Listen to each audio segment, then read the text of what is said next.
নায়ক কে? বিরাট কোহলি না সেই যুবক সৌভিক মুর্মু?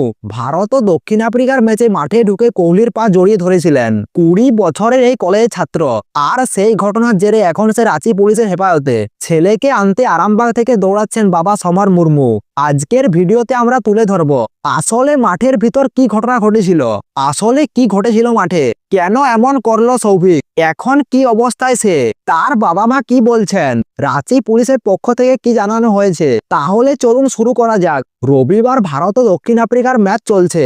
হাজারো দর্শকের চোখ হঠাৎ আটকে যায় সেই যুবকের দিকে।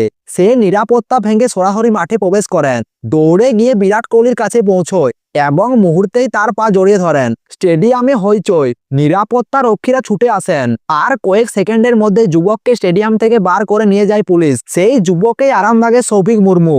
ঘটনার পর আরামবাগে যখন খবর পৌঁছায় তখন কিছুই জানতেন না সৌভিকের বাবা সমর মুর্মু। তিনি গ্রামীণ চিকিৎসক, টিভিতে লাইভ দেখেনি। অন্যদের মুখে শুনেই বুকটা কেঁপে ওঠে। ছেলেটা কি করলেন বলুন তো, এটা একটা অপরাধ। এভাবে মাঠে ঢুকে ঠিক করেনি। বিরাট কোহলি কত বড় মানুষ, নিরাপত্তার ব্যাপার আছে। তিনি জানান তিনি হিন্দি বুঝতে পারেন না। রাঁচি পুলিশ হঠাৎ ফোন করলে কিছু বুঝতে পারছিল না। পরে ভাগ্নে হিন্দিতে পুলিশের সঙ্গে কথা বলে সবকিছু বুঝতে পারে। সমরের ভাগ্নে জানান তাদের যেতে হবে রাঁচিতে, পুলিশ বলেছে। সেখানে পৌঁছে পুলিশের সঙ্গে যোগাযোগ করতে হবে। এরপর তাদের পুলিশ লোকেশন পাঠাবে। সেখানে গিয়ে সৌভিকের আনুষ্ঠানিক প্রতিক্রিয়া সম্পন্ন হবে। এদিকে পরিবারের সবাই টেনশনে, কি হবে ছেলেটার। রবিবার রাত থেকে সোমবার দুপুর পরিবারের সঙ্গে সৌভিকের 2 দফা কথা হয়েছে। জানা গেছে সৌভিক ভালো আছে, পুলিশ তাকে ভালোভাবে রেখেছে, খাবার দিচ্ছে, রাতে কম্বল দিচ্ছে, কোনো মারধর হয়নি। পরিবারের একমাত্র চিন্তা কবে তাকে নিয়ে বাড়ি ফেরা যাবে। এবার আসুন জেনে নি সৌভিকের গল্পে। কে এই ছেলে? বয়স 20, আরামবাগের মধুপুর আদিবাসী পাড়ার ছেলে। কলেজের বিয়ে 2য় বর্ষে পড়ে। ছোট থেকেই ক্রিকেট পাগলা, ধোনির বিশাল ভক্ত।